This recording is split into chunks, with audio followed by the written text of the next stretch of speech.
अस्सलाम वालेकुम नाज़रीन, आप देख रहे हैं प्रोग्राम रेड जोन और मैं हूं सुहेल इकबाल भट्टी। स्टूडियो में मुझे ज्वाइन कर रहे हैं सीनियर तज्ज़ियेकार मज़हर बल्लास साहब और अली रज़ा अलवी साहब। तो सबसे पहले नाज़रीन जान लेते हैं मज़हर बल्लास साहब का खुसूसी पैगाम। ख़वातीन हज़रात, आपकी खिदमत में सलाम। हस्ब सबक हस्ब रवायत अपने अजीम वतन पाकिस्तान के लिए दुआ। अल्लाह ताला हमारे इस प्यारे वतन को सलामत रखे, ये वतन तरक्की करे, यहाँ खुशहाली हो, अमन चैन और सुख सुकून हो। जी भट्टी साहब, क्या खबरें हैं? जी बल्लास साहब, आज हम बात करेंगे कि पंजाब में इलेक्शन से मुतल्लिक सुप्रीम कोर्ट ऑफ पाकिस्तान की जो 14 मई की हुक्म था इलेक्शन कराने से मुतल्लिक, उसकी तामील दूसरी मरतबा भी नहीं हो सकी।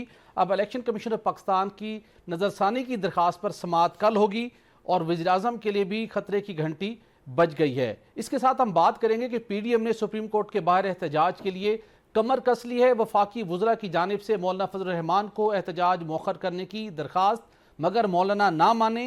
जमीयत उल इस्लाम के कारकुनों की आमद का सिलसिला शुरू हो गया।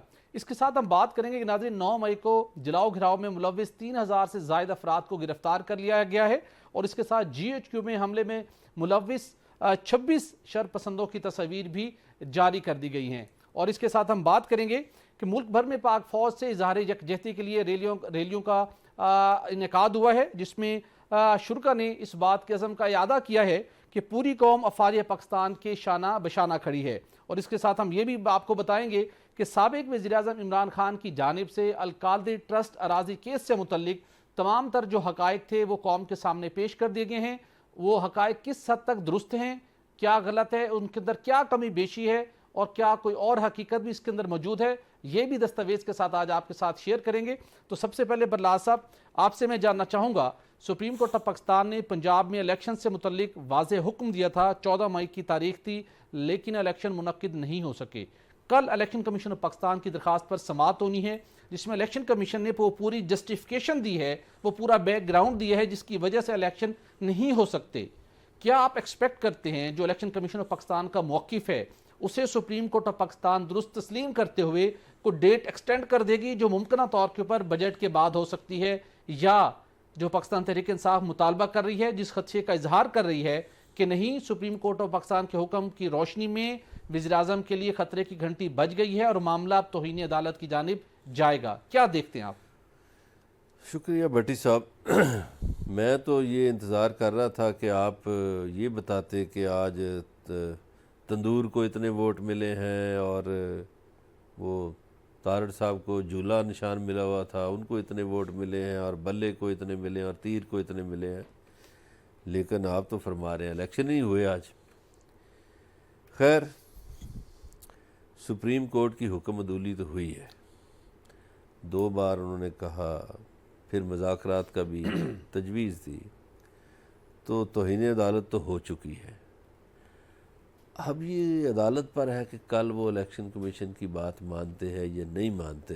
सही। और मेरा ख्याल है कि वो जितने भी लोग बहानेबाजियाँ करते हैं या लैतो लाल से काम लेते हैं, सुप्रीम कोर्ट उन्हें माफ़ नहीं करेगी। और ये जो ख़तरे की घंटी है, ये सिर्फ वज़ीर-ए-आज़म के लिए नहीं, 4-5 और वज़रा भी हैं जिनके लिए ख़तरे की घंटी है। ये हफ्ता भट्टी साहब बड़ा क्रूशल रहेगा।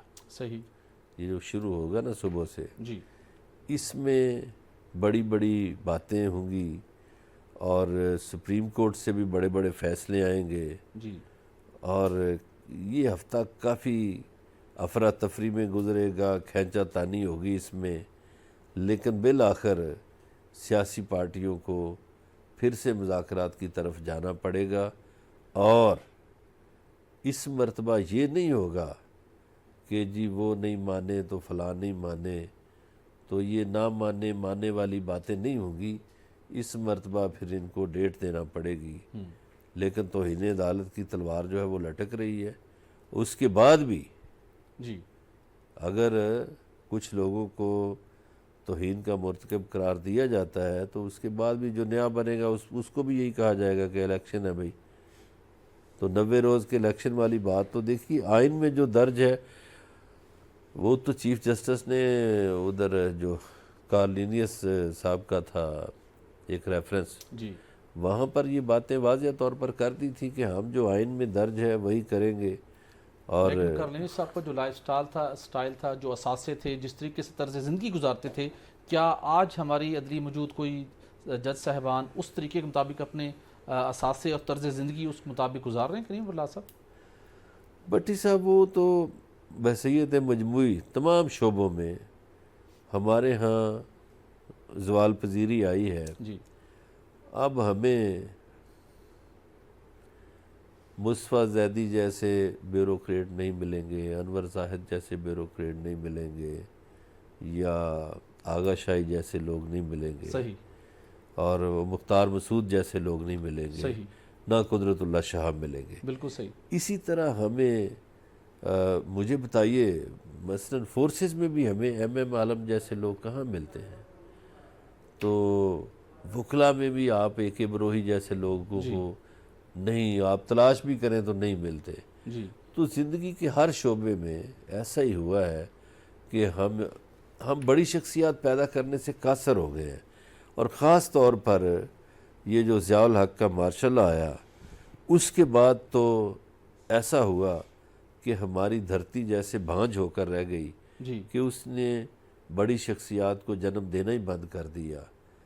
तो ज़ियाउल हक के बड़े कसूर जो बड़ी ख़ताएँ हैं जी। उसमें से एक ये भी ख़ता है कि उन्होंने माशरे को इस कदर रगेदा कि माशरे ने कोई बड़ा शायर, कोई बड़ा अदीब, कोई बड़ा गुलूकार, कोई बड़ा खिलाड़ी, कोई भी बड़ी शख्सियत पैदा करने से माशरे का असर हो गया। सही, वो माजी के ज़ाहिर सी बात है, जो पॉलिसी थी उसके रिजल्ट हमारे सामने। अलवी साहब, आपसे जानना चाहूँगा, कल सुप्रीम कोर्ट ऑफ पाकिस्तान में इलेक्शन कमीशन की नज़रसानी की दरख्वास्त पर समाअत होनी है। क्या तवक्को करते हैं जो जस्टिफिकेशन है इलेक्शन कमीशन ऑफ पाकिस्तान की कि इलेक्शन नहीं हो सकते, क्या कोर्ट उससे मुतमिन होगी या मामला तौहीन अदालत की जानिब जाएगा? और जो शहबाज शरीफ साहब हैं उन्हें अल्टीमेटली आके उसकी जवाबदेही करना पड़ेगी। कल क्या लगता है फैसले जो कौमी मंजरनामे के सारा सूरत हाल बनी हुई है उस पर क्या देखते हैं सारे सूरत हाल को? अलवी साहब से पहले मैं एक बात कर लूँ। जी, अलवी साहब। जी सर, जी सर। कि देखें हमारा प्रोग्राम कितना देखा जाता है। बिल्कुल सही। और अलवी साहब ने जो पिछले दिनों बड़ी मेहनत शाका इन्होंने की कि इन्होंने गहरी तहकीक के साथ इन्होंने बेंच की कंपोजिशन के मुतालिक तफसीलात बताई के हवाले दिए। तो सुप्रीम कोर्ट ने भी देखे कमाल मेहरबानी की चीफ जस्टिस बंदयाल साहब ने कि उन्होंने जो अगला बेंच बनाया उसमें वो जजेस नहीं थे और दो जजेस। ये बड़ा क्रेडिट है जी अलवी साहब का, क्रेडिट जाता है अलवी साहब और इनके इस क्रेडिट को, इनकी काविश को PDM में शरीक जमातों को भी मानना चाहिए और थोड़े से उन्हें भी अब ठंडा होना चाहिए कि आपकी बात के ऊपर अमल दरामद हो गया। PDM की तो वकालत इन्होंने कर दी। नहीं, आप दोनों भाइयों का बहुत शुक्रिया, लेकिन वो जो PDM के पूल पे हैं वो कुछ और लोग हैं। हम अपनी ज़बान बोलते हैं, हम किसी के पूल पे नहीं है। और हमें किसी से शाबाश की ज़रूरत ही नहीं है। जो हम समझते हैं कि जो हमारी ज़बान से अल्फाज निकल रहे हैं वो अमरे वाक़या के मुताबिक हों और उसका जवाब दे हो। हाँ, खुदा के सामने जवाब दे हैं। हम तो एक क्रेडिट सुप्रीम कोर्ट को देना चाहते हैं। चीफ सुप्रीम जस्टिस कोर्ट को ने भी कमाल किया, बिल्कुल हम शुक्रगुजार हैं। चीफ जस्टिस साहब अगला बेंच जो बनाया तवज्जो दी, उसमें वो नाम नहीं थे। वो जो 3 हम कहते थे कि हर जगह ये 3 बंदे हैं, अब वो नाम आप कम आना शुरू हो गए हैं। तो ये यकीन आपका रेड जोन का सारी टीम का मेहरबानी, थैंक यू। अच्छा जी, अब आ जाते हैं अब सवाल की तरफ आपके भट्टी साहब। जी भट्टी साहब, अब तो गेम है वकला की महारत पे, ठीक है, कि ये केस को प्ली किस तरह करते हैं। अगर कोई ये कहे कि जो जिस तरह के इम्प्रेशन है वैसे ही कि जनाब बिल्कुल बड़े गुस्से में और आस्तीने तान के बैठे हुए हैं बंदयाल साहब, तो बस वो उन्होंने दे मार और 4.5 वो कोई वो क्या कहते हैं कि बाउंसर के वो रिंग में है, तो वो वाली बात नहीं है। बिल्कुल सही। वहाँ तो इलेक्शन कमीशन बताएगा जी, जैसे नोटिस हुआ और जवाब भी हुआ है, जिरा होगी जो भी मामला होगा कि सरकार ये मामलात थे, ये हालात थे, हम इलेक्शन नहीं करवा सके। जिन्होंने बंदे डिप्यूट करने थे सिक्योरिटी पे वो बताएंगे कि सर ये मामलात थे, कुछ चीज़ें जमा हुई भी हैं। फिर जिरो तादील में कि जनाब ये मामलात थे तो इसलिए नहीं हो सका। ख़जाने वाला मामला भी वो आपको पता है। अच्छा, फिर एक बड़ी खूबसूरती से इधर से जैसे जैसे प्रेशर जाता गया, हुकूमत ने अपने प्रेशर को आगे शिफ्ट किया। अकेले वज़ीर आज़म पे प्रेशर जो था, वज़ीर आज़म ने उस प्रेशर को कैबिनेट पे शिफ्ट किया। जो काबीना पे प्रेशर आया, काबीना ने उस प्रेशर को पूरी पार्लियामान पे, पूरी असम्बली पे शिफ्ट कर दिया। जी। और अब ये चीज़ें यकजाई की तरफ की बजाय मुख ज़्यादा फैल गई हैं। अगर तो ये कायल करने में कामयाब हो गए जजों को और उस बेंच को कि जनाब वाक़अतन ये मसाइल थे जो ये पब्लिक में कह रहे हैं, असल बात पब्लिक में और टीवी चैनल्स पे बैठ के कहना और है और जज साहब के रोस्ट्रम पे सामने कहना और है। आपको सिर्फ याद दहानी करा दूं, कुरैशी साहब ने जो रिपोर्ट सबमिट की थी जिसमें उन्होंने इस बात को एतराफ़ किया था कि जो मुज़ाकराती सेशन हुआ है उसके ऊपर हम मुत्तफ़िक हैं कि मुल्क भर के अंदर इंतखाबात एक दिन में होने चाहिए। तो बात अगर वहां से चलेगी तो कोर्ट में ये रियलाइजेशन हो सकती है कि यस इलेक्शन एक दिन ही आपने होनी एक चाहिए। अच्छी बात याद करा दी भट्टी साहब, ये बात यहाँ तक इत्तेफाक हो गया था जी ये दोनों लोग जो हैं पीटीआई के लोग और पीडीएम के लोग इसमें मुत्तफिक हो गए थे। आपको थोड़ा सा और आगे बढ़ा देता हूँ, जी झगड़ा यहाँ से ख़त्म हुआ था, शुरू हुआ था आगे नए सिरे से। हम बल्कि वो प्रिडिक्शन भी दे चुके थे कि चीज़ें बेहतरी की तरफ जा रही हैं, लेकिन अगले दिन जब हमने लबो लहजा देखा तो कहा कि नहीं लग रहा। झगड़ा यहाँ से शुरू हुआ जब जनाब इमरान खान साहब ने हिदायत की कि एक दिन इलेक्शन पे हम राज़ी हैं लेकिन ये 14 मई से पहले असम्बलियाँ तोड़ दें। ये शर्त आई थी इमरान खान साहब की तरफ वो से। तो रुकावट बन गई ना इनकी तो शर्त की वो वजह से। जब वो शर्त आई तो फिर वहाँ एक डेडलॉक पैदा हो गया। इन लोगों को ये बात सूट नहीं करती थी कि वो 90 दिन वाला जो मामला है और आगे की जो चीज़ें सितंबर की हैं वो सब बार बार लोगों के सामने बयान हुई हैं, तो उस वजह से ये रुकावट हो गई थी। अब बात पहला मरला था कि अगर ये काम कामयाब हो गए, लेकिन अगर बहुत बड़ी है, इफ़ एंड बट्स बहुत लंबे चौड़े होते हैं और उनके बाद वाली बात होती है, तो अगर के बाद मगर बहुत बुरा है। जनाब शहबाज शरीफ साहब बड़े ख़तरे में नज़र आ रहे हैं, वज़ीर ख़जाना ख़तरे में नज़र आ रहे हैं, वज़ीर दिफा ख़तरे में नज़र आ रहे हैं, और एक दो और बंदे भी ख़तरे में हैं, कानून शानून और ये वो आगे पीछे। अब इस इतने बहुत ज़्यादा ख़तरों वालों से बचते कितने हैं और लपेट में कितने आते हैं, ये अभी कुछ कहना क़ब्ल अज़ वक्त होगा। अगर ये कायल कर नहीं पाते, कायल कर लेंगे तो फिर तो सीधी सीधी बात होगी ना जी, ठीक है बजट पेश करें और उसके बाद आ जाएं, ये बात जो तय हो चुकी है। और अगर नहीं कर पाते तो ये लपेट में आ जाएंगे और यहाँ सूरत हाल ख़राब होगी। लेकिन एक बात फिर एक और आईनी मसला, एक अकेले वज़ीर आज़म नायल होते हैं तो फिर वो फिगर में उतना फ़र्क नहीं पड़ेगा, लेकिन अगर 3-4 लोग चले गए तो फिर ये जो इलेक्टोरल कॉलेज है जी वो बड़ा डिस्टर्ब हो जाएगा और उसके बाद क्या सूरत हाल होगी, उस पर फिर आपको फिर कई प्रोग्राम करने पड़ेंगे। बिल्कुल सही। अच्छा अली साहब, फैसल करीम कुंडी साहब ने हमें ज्वाइन किया, मामले खुसूसी वज़ीर-ए-आज़म में। कुंडी साहब आपका बहुत शुक्रिया। कुंडी साहब कुछ वफाकी वज़रा मौलाना फजल रहमान साहब के पास चल के गए और उनसे उन्होंने कहा कि आप एहतजाज का जो प्लान है मौखर कर दें। वो भी डिटर्मेंड हैं, प्रिंसिपल पार्टी भी अब डिटर्मेंड हैं और इतलात हैं कि नून लीग भी इस एहतजाज में भरपूर तरीके से शिरकत करेगी। सवाल आपसे ये था कि जब अभी कल सुप्रीम कोर्ट ऑफ पाकिस्तान में समाअत होनी है तो थोड़ा वेट कर लिया जाता, अवामी गम गुस्से की बुनियाद के ऊपर इतनी जल्दी सुप्रीम कोर्ट के बाहर एहतजाज करने की जरूरत क्यों पेश आ रही है? बिस्मिल्लाहिर्रहमानिर्रहीम। देखें, पीडीएम की एक मीटिंग हुई थी 2 दिन पहले और उसमें उन्होंने फैसला किया था कि उन्होंने एहतजाज करना है सुप्रीम कोर्ट के बाहर, एक पुरअमन एहतजाज करना है जी।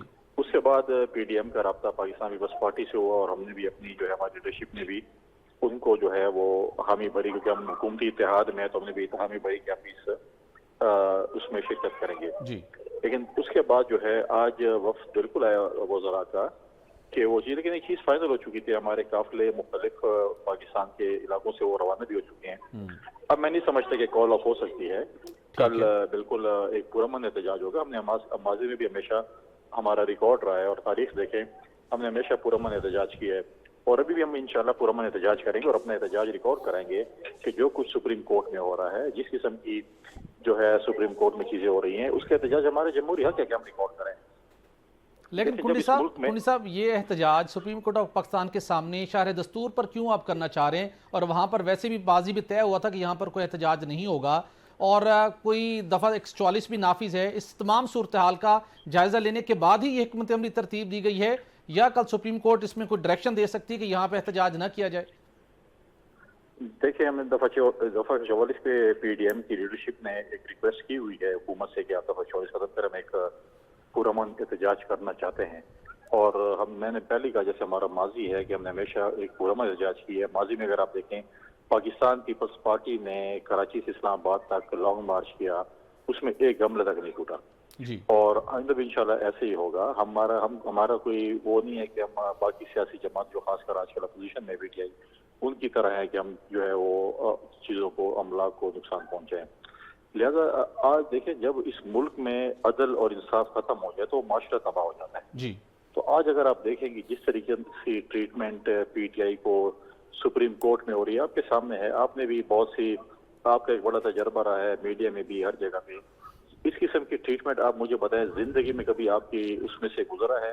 तारीख में आप बताएं कि कभी ऐसे एक मुलजिम को इस तरीके से ट्रीट किया गया हो और उनको कहा गया हो कि आपको देख के बड़ी खुशी भी हो रही है और आपको मैं बहुत सी वो लाइटर मूड में, या हम जो कहते हैं वो मिसालें देते हैं कि आपको 100 खून माफ है, आपको बेस्ट विशेष, और आप जो है आपको एक किस्म को, और फिर कहा जाता है कि इस मुलजिम को जो है आप मेहमान बनाएं, रेस्ट हाउस में रखें, मर्सिडीज गाड़ी में लेके आए, मोबाइल फोन भी सुनाया दिया गया था।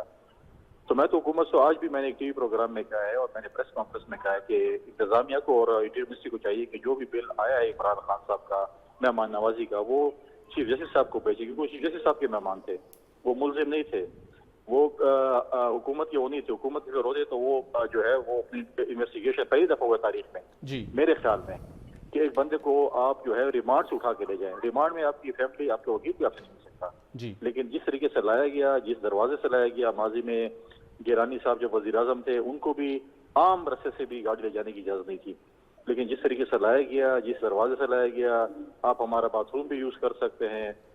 हम ख्वाब देख रहे थे एक पाकिस्तान की, मदीने की रियासत की, तो एक पाकिस्तान की और मदीने की रियासत में तो ये सलूक नहीं होता मुल्जिमों के साथ जिस तरीके से बिल्कुल किया सही। गया। तो कुंडी ये साहब, मैं आपसे जानना चाहूँगा, बिलावल भुट्टो की कुछ तकरीर सुनने का मौका मिला, उन्होंने भी बहुत ज़्यादा गम और गुस्से का इजहार किया। इवन उन्होंने यहाँ तक कहा कि अगर आप इस तरीके से वेलकम करते हैं तो आइंदा साल 4 अप्रैल का इवेंट क्या हम कोड नंबर 1 रूम में कर सकते हैं, यहाँ तक उनको कहना पड़ा। सवाल ये है कि आप सब लोग कल वहाँ पे इकट्ठे हो रहे हैं, हुकूमती इत्तेहादी भी, पीडीएम की शरीक जमातें भी, पीटीआई के लॉयर्स भी तैयारी कर रहे हैं कि हम भी जाएंगे चीफ जस्टिस ऑफ पाकिस्तान से इजहारी यकजहती के लिए। तो वहां पर कल कोई ऐसी सूरत हाल पेश आ जाए कि मामला तो और ख़राब हो जाए, इस सारी सूरत हाल को मद्देनजर रखते हुए क्या आपकी स्ट्रेटजी होगी और क्या एक्सपेक्ट कर रहे हैं, कितनी तादाद के अंदर कारकुन यहां पर पहुंचेंगे? देखिए, हमारा कोई माजी का ट्रैक रिकॉर्ड नहीं है कि हम जाके कन्फ्रंटेशन करें और किसी के साथ लड़ाई झगड़े करें, ठीक है। ये तो इनका वतीरा रहा है कि आज आप देखें, आज हम अगर जंग लड़ रहे हैं पाकिस्तान की, उस पार्टी की माजी में रियासत के साथ बहुत से इख्तलाफात होंगे, लेकिन अभी इस वक्त अगर हम कोई जंग लड़ रहे हैं वो रियासत की लड़ रहे हैं। क्योंकि अगर आप देखें, जब आप जिना के घर के और कोर कमांडर के घर के साथ ये बर्ताव करें, आप येशू के साथ ये बर्ताव करें, आप एम्बुलेंसेज, अस्पताल और जो है स्कूल और कॉलेज के साथ ये बर्ताव करें, तो जंगों में भी जो है मैं समझता हूँ कि अस्पताल और स्कूल और कॉलेजेस जो है वो माफ होते हैं, उन पर भी बम्बारमेंट नहीं होती। इन्होंने पीटीआई ने तो अपने जो 75 साल दुश्मन कुछ नहीं कर सके, इन्होंने जो है वो काम कर दिखाया। और जिस तरीके से इन्होंने पाकिस्तान का एक बदनामी का, मैं समझता हूँ कि 1952 को जो फौजी एक्ट है, इनके खिलाफ फौजी एक्ट के तहत मुकदमे जो है दर्ज किए जाए और उनको ऐसी प्रतना से सजा दी जाए ताकि आइंदा आने वाली जो है सियासी जमातें और दस्ते बताएंगे अगर आपकी सियासी इख्तलाफात अपनी जगह पे हो। क्या हुआ था इमरान खान साहब, ये कहा था ना कि आप हिसाब दें, आप जो लंदन से पैसे लेके आए हैं और सुप्रीम कोर्ट में वो पैसे हैं और आप उसके हिसाब दें, जिसके बदले आपकी बेगम को जो है, और आप अलकादी ट्रस्ट बन गए और आपकी बेगम डायमंड डिमांडें कर रही थी, सब कुछ ऑडियो लीक्स में आए हुए हैं।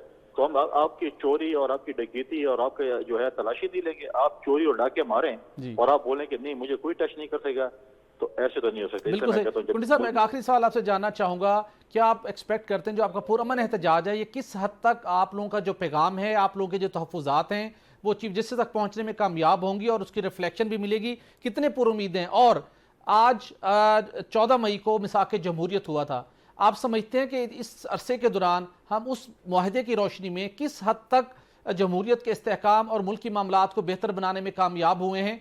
क्या आप समझते हैं? देखें, बिल्कुल आज एक तारीखी दिन था और हमने आज प्रेस कॉन्फ्रेंस में बात की कि 2006 को आज ही के दिन मोहतरमा शहीद ने और नवाज शरीफ साहब ने एक मिसाल की जमहूरियत साइन किया ताकि इस मुल्क को हम तरक्की की तरफ ले जा सके, आगे की तरफ ले जा सकें। और उसमें बहुत से शिकों पर अमल दरामद हो चुका था, कुछ शिके रह रहे हैं जिस पे अमल दरामद होना बाकी है, वो होना चाहिए। बल्कि हमें चार्टर ऑफ प्रॉस्पेरिटी की तरफ जाना चाहिए इस मुल्क में, इस मुल्क की तरक्की के लिए। जैसे इस चीज़ों की तरफ हम जो है वो देख रहे हो, इंशाअल्लाह ताला इसकी तरफ जो है हम अमल दरामद करें। क्योंकि हमेशा मुश्किल वक्त में, क्राइसिस में पाकिस्तान पीपल्स पार्टी ने भी जो है सही वो मुल्क को जो है इस पे जो है क्राइसिस से निकाले इस मुल्क को। लिहाजा हमारी ये ख्वाहिश थी कि हर इदारा अपनी जुडिशरी में काम करता, अदल और इंसाफ होता। सबसे बढ़ के जो है, सबसे टॉप प्रायोरिटी जो है वो अदल और इंसाफ की है। जब जिस मुल्क में अदल और इंसाफ खत्म हो जाए, मैंने पहले भी कहा था, जी अब कल जो परसों जो सुप्रीम कोर्ट में हुआ, आप देखें क्या सीन था। ये तो आपने किससे सुने होंगे और आपने किताबें भी पढ़ी जी। होंगी, हीर रांझा की और ससी पुन्नू की और वो जो अली पहले की, उस किस्म के सीन आ रहे थे कि जी आपसे दरख्वास्त है कि आप मेहरबानी कर लें, माफी मांग लें, मजम्मत कर लें, क्या कर लें। लेकिन मैं इसका एक ही निचोड़ निकाल सका कि आशिकी जीत गई और इंसाफ हार गया। बिल्कुल सही। कुंडी साहब आपका बहुत शुक्रिया। इस वक्त का तकाजा है कि हर इदारा न सिर्फ अपने दायरे कार में रहते हुए काम करे, बल्कि अदल और इंसाफ की फराहमी भी हर शख्स के लिए मसावी होनी चाहिए। नाज़रीन, यहाँ पर एक ब्रेक लेंगे और ब्रेक के बाद कुछ दीगर इशूज़ पर बात करेंगे। Stay with us. Welcome back नाज़रीन। 9 मई को जलाओ घिराव में मुलविस 3,000 से जायद अफराद को गिरफ्तार किया जा चुका है और GHQ पे जो हमला हुआ उसमें मुलविस 26 अफराद की तस्वीर भी जारी कर दी गई हैं और उसके साथ पंजाब हुकूमत ने हर सूरत शर पसंदों को गिरफ्तार करने का ऐलान कर रखा है। बलासब ऑपरेशन जारी है पंजाब भर के अंदर और गिरफ्तारियों का सिलसिला भी जारी है। कुछ इतलात ये भी आ रही हैं कि इस बात पर संजीदगी से गौर किया जा रहा है कि कुछ शख्सियात के खिलाफ आर्मी एक्ट के तहत भी मुकदमात का इंदराज होना चाहिए। वहाँ पर भी कुछ प्रोविजंस आर्मी एक्ट में मौजूद हैं जो 1952 का है। तो क्या समझते हैं कि आने वाले दिनों में कुछ मुकदमात वहाँ पर चलेंगे और पंजाब में जो क्रैक डाउन जारी है उसके नतीजे में असरात उसके क्या होंगे और आइंदा कोई ऐसी सिलसिला हो तो लोग इस चीज़ से कोई लेसन लर्न करेंगे? भट्टी साहब, मैं 2-3 बातें करूंगा इस हवाले से। एक तो अफवाज पाकिस्तान जो है वो ज़ाहिर है हम सब के लिए काबिल एहतराम है जी। अफवाज पाकिस्तान को मैं एक तजवीज़ दूंगा कि वो अपने आप को इससे बाहर निकाल लें जितनी जल्दी हो सके। उस अदारे की इज़्ज़त के लिए बेहतर है कि वो इस मामले में ना पड़ें कि आर्मी एक्ट के तहत लोगों पे मुकदमे दर्ज करें। चूँकि अगर आर्मी एक्ट के तहत मुकदमे दर्ज हुए तो ज़ाहिर है कुछ साजिशी अनासर उसको गलत रंग देंगे और उस गलत रंग में फिर बहुत कुछ रंगा जाएगा। दूसरा जो गिरफ्तारियों का सिलसिला है उसमें भी मैं ज़ाती तौर पर ये समझता हूँ कि आर्मी चीफ को मीडिया में आना चाहिए और आके, चूँकि ये नौजवान जितने भी थे ये वर्गलाए गए थे, सही, या उनके जज्बात उभरे हुए थे, उनको वार्निंग इशू की जाए कि भाई आप हमारे अपने बच्चे हैं, हम आपको सीने से लगाते हैं, जिस तरह आप हमसे मोहब्बत करते रहे हैं तो हमारा मोहब्बत का रिश्ता कायम रहना चाहिए। ये जो गिरफ्तारियों का अमल है इससे मेरा ख्याल है कि कोई मोहब्बतें जन्म नहीं लेंगी। गिरफ्तारियां, और फिर जो पंजाब पुलिस है ख़ास तौर पे, पंजाब पुलिस तो देखिए जानवरों जैसा सलूक करती है इंसानों के साथ। पहले तो मर्दों के साथ था, अब औरतों के साथ जो बातें हो रही हैं, आप देखिए कि किसी खातून को, किसी की बच्ची है ज़ाहिर है, वो उसको बालों से नोच के आप ले जा रहे हैं घसीटते हुए। कोई औरत है बूढ़ी, उसके रात को 1:30-2 बजे उसके घर पे जाके धावा बोल देते हैं और फिर वहाँ जो बातें आप कहते हैं और करते हैं और जो धमकियाँ लगाते हैं, मैं टीवी पर वो बातें नहीं कह सकता, नहीं बता सकता कि किस किस तरह औरतों की तजलील और तज़हीक हो रही है। तो क्या हमारे जो अकाबरीन हैं हुकूमत में बैठे हुए, उनको अकल नहीं कि हर एक के घर में बेटियां हैं, बच्चियां हैं, ठीक है, हर एक की माएँ भी साझी हैं, बेटियां भी साझी हैं, बहनें साझी हैं। ये क्या कर रहे हैं? इससे मुआशरे में नफरतें बढ़ेंगी। सही, बिल्कुल सही। अलवी साहब, आपसे जानना चाहूँगा कि मुल्क भर के अंदर अफवाज पाकिस्तान के हक़ में रैलियों का इनेकाद हुआ है, अवाम ने अपने अज़्म पर इज़ादा किया है कि हम पाक फ़ौज के शाना बशाना खड़े हैं। अब वो अनासिर जो ऐसी खिलाफ कानून, खिलाफ ज़ाब्ता सरगर्मी में मुलविस थे, उनके लिए भी एक लेसन है कि वो क्यों ऐसे इदारों की जानिब उन्होंने जाके वो कदम उठाया जो 75 साल में कभी ऐसा नहीं हुआ। अवाम के अज़्म का आपने भी देखा, क्या आप कमेंट करेंगे? और आने वाले दिनों में जो लोग जो गैर इरादी तौर के ऊपर ऐसे काम में इन्वॉल्व हो जाते हैं, उनको क्या आप सजेस्ट करेंगे? भट्टी साहब, ये देखें, पाकिस्तानी कौम अपने मुसल्लह अफवाज से बहुत मोहब्बत करते हैं, बेपनाह एहतराम है, बहुत प्यार करते हैं और उन्हें अपनी उम्मीदों का मरकज़ समझते हैं। और वो ये समझते हैं कि हम सोते हैं तो वो जागते हैं और सरहदों का वो लोग दिफा करते हैं। गोलियां खाते हैं हमारे सिपाही सरहदों पे, कंट्रोल लाइन्स पे, ये वो। तो ये उनकी कुर्बानियों का तो एहसास है लोगों को। और ये चंद मुश्तइल या बहके हुए नौजवान किसी वक्ती जज्बातीपन में आ गए या किसी गलत मोटिवेशन का शिकार हो गए, कुछ औरतें कुछ बच्चे, तो वो तो मुट्ठी भर लोग हैं जी। वो कोई इतना बड़ा मोब नहीं है टूट पड़ा के कोई उठ के, चंद एक लोग हैं। और वो अब किसी बहकावे में आके या नादानिस्ता या गलती में या इश्तियाल में या जिस वजह से भी उन्होंने ऐसी हरकत की, तो उससे पाकिस्तान के 25 करोड़ आवाम का दिल दुखा। बिल्कुल सही। उनको तकलीफ़ महसूस हुई, उनको एहसास हुआ कि ये इन बच्चों ने, इन बच्चियों ने, इन औरतों ने क्या कर दिया है, ये तो नहीं होना चाहिए था। तो वो इज़हार यकजहती के लिए निकले हैं। मैंने देखा, कल मैं भी किसी ऐसे रैली में किसी ऐसी जगह पे मद्दऊ था, मैं गया हुआ था। आज मैंने देखा पूरे पाकिस्तान में इस तरह तमाम बड़े शहरों में की जो है वो निकाली है और भरपूर तरीके से लोगों ने शिरकत की है उसमें। मैं रिपोर्टिंग में भी देख रहा था चीज़ों को भी, जो चीज़ें हम नज़र आई कि लोगों का जोशो जज्बा इतनी था, उनकी मोहब्बत इतनी थी। और ये एक बड़ी हौसला अफजा बात है कि मुसल्लह अफवाज के ऊपर लोगों का एतमाद है। और जिन बच्चों की जो गलतियां हैं और जिसकी जो भी गलतियां हैं, तारीख से सबक सीखना चाहिए ताकि इस तरह के वाक़यात ना, ताकि आइंदा वाक़यात ऐसे दोबारा ना हो। सबक सीखने की ज़रूरत है। नाज़रीन, यहाँ पर एक ब्रेक लेंगे और ब्रेक के बाद आपको बताएंगे कि पाक ईरान गैस पाइपलाइन मंसूबा तख़ीर का शिकार क्यों है। हमारे साथ रहिएगा।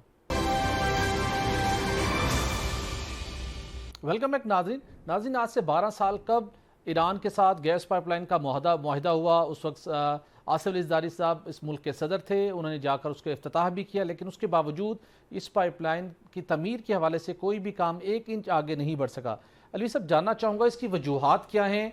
वहाँ से मुख्तलिफ प्रोडक्ट्स, पेट्रोलियम प्रोडक्ट्स, एनर्जी के प्रोडक्ट धड़ स्मगल हो रही हैं, तो एक पाइपलाइन के ज़रिए से सस्ती तरीन गैस पाकिस्तान क्यों नहीं आ सकती? ये वाकई बड़ी अजीब सी बात है भट्टी साहब कि ईरान ने मुआहदे के ऐन मुताबिक, जो हमारी मालूमात हैं, कि वो बॉर्डर तक अब लाइन बिछा दी और वो तकमील तक पहुंच चुकी है।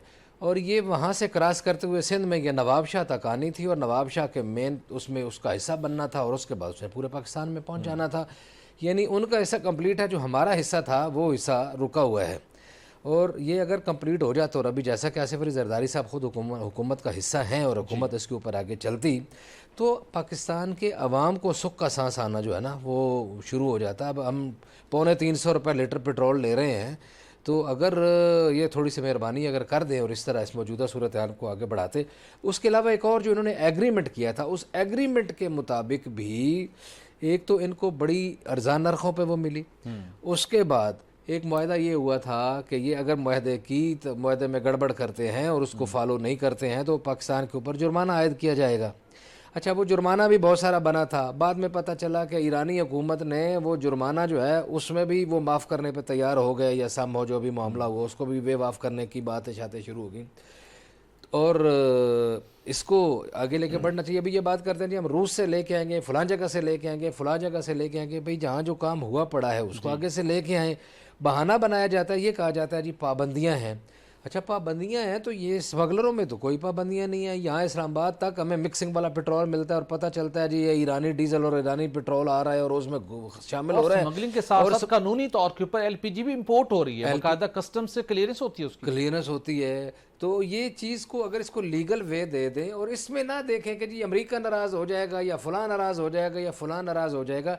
अगर अपने शहरियों को ये शेल्टर देना शुरू कर दें, अपने शहरियों के लिए आसानियाँ पैदा शुरू कर दें, तो बहुत सारी जो महंगाई है वो हमारी कम हो जाएगी। और जो हमारे एक्सपोर्ट का जो बजट पता नहीं कितने लाखों करोड़ों डॉलर जाते हैं डेली के हिसाब से, वो कम होना शुरू हो जाएंगे और आवाम भी खुश हो जाएंगे। बिल्कुल सही, बिल्कुल सही। नाज़रीन, इसमें कोई शक नहीं कि पाकिस्तान की एनर्जी सिक्योरिटी के लिए ईरान गैस पाइपलाइन मंसूबा नागुज़ीर है।